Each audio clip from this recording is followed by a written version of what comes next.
So, hello po mga ka-useful. Narito muli si Henrik sa mag-share sa inyo ng mga tips na kapakipakinabang sa atin sa araw-araw. So, ano po bang tips na may bibigay ko sa inyo ngayon? So, ngayon po, panahon natin ay talagang nagalit sa sakit.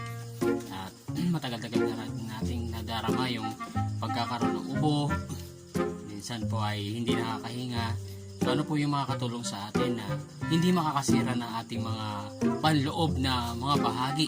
Halimbawa, yung ating kidney, hindi masisira ang ating kidney. Ano po yung natural na paraan na pwede natin gamitin.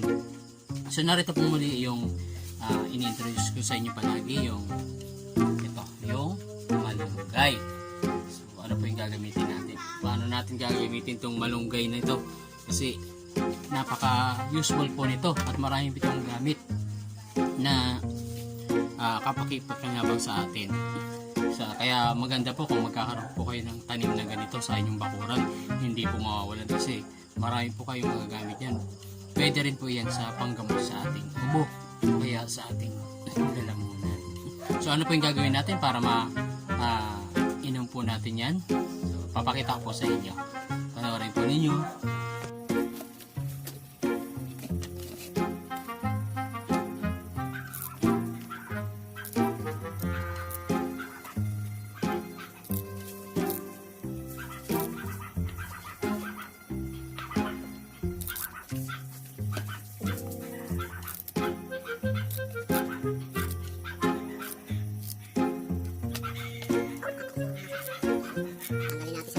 Isama natin yung tangkay.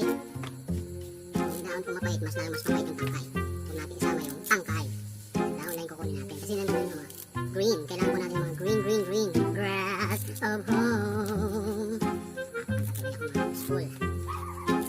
Yung aso ng kapitbahay namin, napapakanta rin. Ayan po. Yan na po lahat.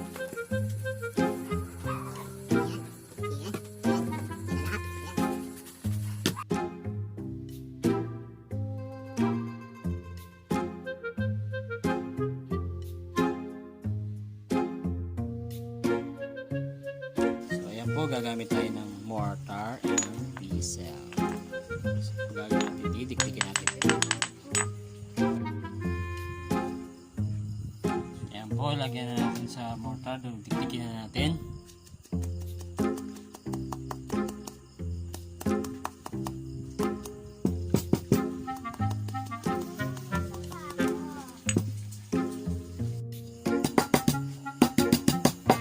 Ayan po, durugin natin. Para mas mabilis durog. Saka po natin dikdikin.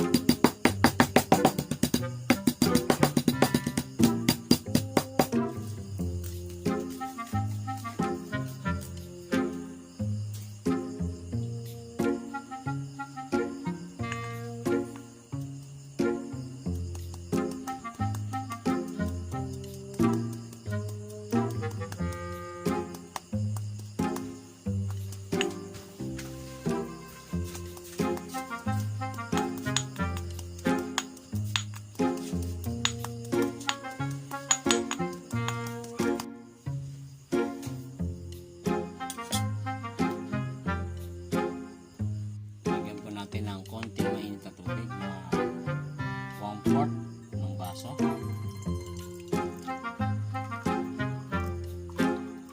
Gam na tubig.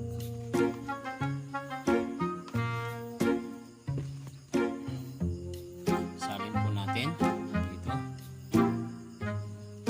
Ayan. Para makuha po natin yung katas. Ang gusto. Tapos pigla-pigayin po natin.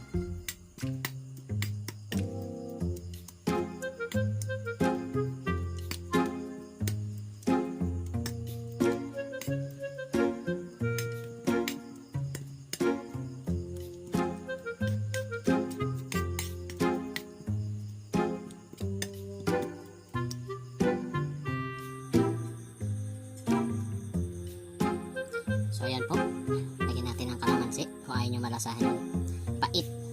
Medyo mapait po kasi ang lasa ng katas ng malunggay. Lagyan po natin ng konting kalamansi.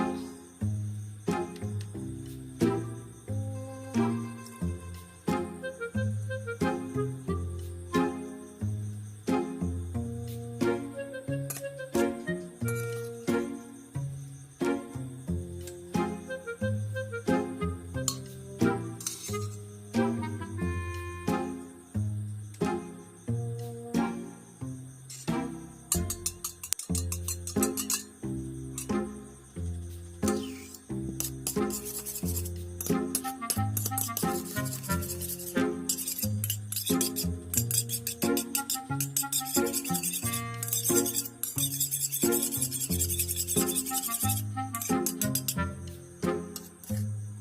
na. So, ito na po yung ating pinagtyagaan, bibikin, katas ng malunggay. Ayan, medyo malapot-lapot pa siya kasi nakuha natin lahat ng katas niya.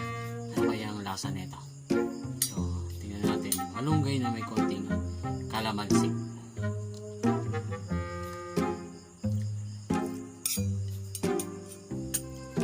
Maasim. Maasim-asim. So, ayan po mga ka-useful, no? Kung gusto niyo pong ito na agad yung matikman nyo yung katas ng malunggay agad, medyo maano siya, medyo mapait-pait sa unang tikim nyo, mapait-pait po yan, pero pag pangalawa na para malalasan nyo, para na siya may gatas. So masasarapan ko yung konti, lagyan nyo ng konting asukal, masasarapan na. Kasi ito naman po yung nilagyan natin kalamansi, so hindi nyo malalasahan yung pait, medyo maasim lang ng konti.